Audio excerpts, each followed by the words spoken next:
ബിജെപിയും സിപിഎമ്മും ഒരുമിച്ചാണ് എൽഡിഎഫ് സർക്കാരിന്റെ വാർഷികം ആഘോഷിക്കുന്നതെന്ന് കെപിസിസി വക്താവ് സന്ദീപ് വാര്യർ. വിഴിഞ്ഞത്ത് അതാണ് കാണുന്നത്. ദേശീയപാത വികസനം സാധ്യമായത് ഭൂമിക്ക് വില കിട്ടുന്നതിനാൽ ജനങ്ങൾ സ്വമേധയാ ഭൂമി വിട്ടുകൊടുത്തതുകൊണ്ടാണെന്നും അദ്ദേഹം പറഞ്ഞു. കോതമംഗലത്ത് കോൺഗ്രസ് സംഘടിപ്പിച്ച സമരം ഉദ്ഘാടനം ചെയ്ത് പ്രസംഗിക്കുകയായിരുന്നു സന്ദീപ് വാര്യർ.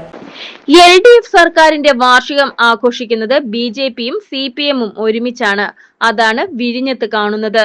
അവിടെ കോൺഗ്രസിനെയും പ്രതിപക്ഷ നേതാവിനെയും വിളിച്ചില്ലെങ്കിലും ബിജെപിയെ വിളിച്ചിട്ടുണ്ട്. പാലക്കാട് ഉപതെരഞ്ഞെടുപ്പ് മുതൽ പറയുന്ന സിജെപിയാണിതെന്നും സന്ദീപ് വാര്യർ പറഞ്ഞു. വിഴിഞ്ഞം പോർട്ടിന്റെ ഉദ്ഘാടനമൊക്കെ പിണറായി സർക്കാരിന്റെ 9ാം വാർഷികത്തിന്റെ ഭാഗമാണ്. ഇന്നലെ പ്രതിപക്ഷ നേതാവ് പറഞ്ഞു, ഈ 9ാം വാർഷികം ആഘോഷിക്കുമ്പോൾ നമ്മുടെ പ്രതിപക്ഷ നേതാവിനെ അങ്ങോട്ട് വിളിച്ചിട്ടില്ല, കോൺഗ്രസിനെ വിളിക്കുന്നില്ല, പ്രതിപക്ഷ നേതാവിനെ വിളിക്കുന്നില്ല.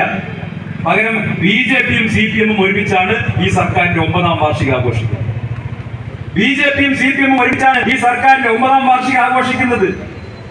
അതുകൊണ്ടാണ് ഞങ്ങൾ പാലക്കാട് തെരഞ്ഞെടുപ്പിന്റെ കാലം മുതൽക്ക് പറയുന്നത് ഇത് സിജെപി ആണ്.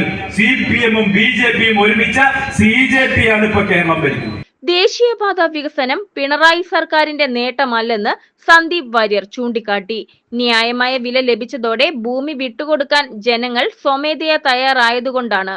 യുപി സർക്കാർ കൊണ്ടുവന്ന നിയമത്തിന്റെ അടിസ്ഥാനത്തിലാണ് ഭൂമിക്ക് ന്യായമായ വില കിട്ടിയതെന്നും അദ്ദേഹം പറഞ്ഞു. കേന്ദ്ര ഗവൺമെന്റ് രാജ്യം മുഴുവൻ ഉണ്ടാക്കിയിട്ടുള്ള ദേശീയപാത കേരളത്തിലെത്തുമ്പോൾ അത് എങ്ങനെയാണ് പിണറായി വിജയന്റെ പാതയാവുന്നത്? ഇപ്പൊ പറഞ്ഞ ഞങ്ങൾ ഭൂമി ഏറ്റെടുത്ത് കൊടുക്കുന്ന, എങ്ങനെ ഭൂമി ഏറ്റെടുത്ത് കൊടുക്കാൻ പറ്റി? യുപിഎ സർക്കാർ കൊണ്ടുവന്ന ഭൂമി ഏറ്റെടുക്കലിന് കൃത്യമായ പണം നൽകാനുള്ള നിയമത്തിന്റെ അടിസ്ഥാനത്തിൽ, യുപിഎ സർക്കാർ കൊണ്ടുവന്ന നിയമത്തിന്റെ അടിസ്ഥാനത്തിൽ ഇപ്പോൾ ജനങ്ങൾക്ക്, ഭൂമി ഏറ്റെടുക്കുന്ന ജനങ്ങൾക്ക് ആവശ്യത്തിന് പണം കിട്ടാൻ തുടങ്ങി. ജനങ്ങൾ സ്വമേധയാ ഭൂമി വിട്ടുകൊടുക്കാൻ തുടങ്ങി. അല്ലാതെ പിണറായി വിജയൻ അതിലൊരു റോളും ഇല്ല. രാജ്യം മുഴുവൻ യുപിഎ ഭരിക്കുന്ന കാലത്ത് തന്നെ ദേശീയപാത വികസനം നടന്നതാ. കേരളത്തിൽ അത് നടക്കാതെ പോയത് ഇവിടെ ജനങ്ങൾക്ക് ഭൂമിക്ക് ആവശ്യത്തിന് വില കിട്ടാത്തതുകൊണ്ട്. ആ വില കിട്ടിയത് യുപിഎ 2013 കൊണ്ടുവന്ന നിയമമാറ്റത്തിന്റെ അടിസ്ഥാനത്തിലാണ്.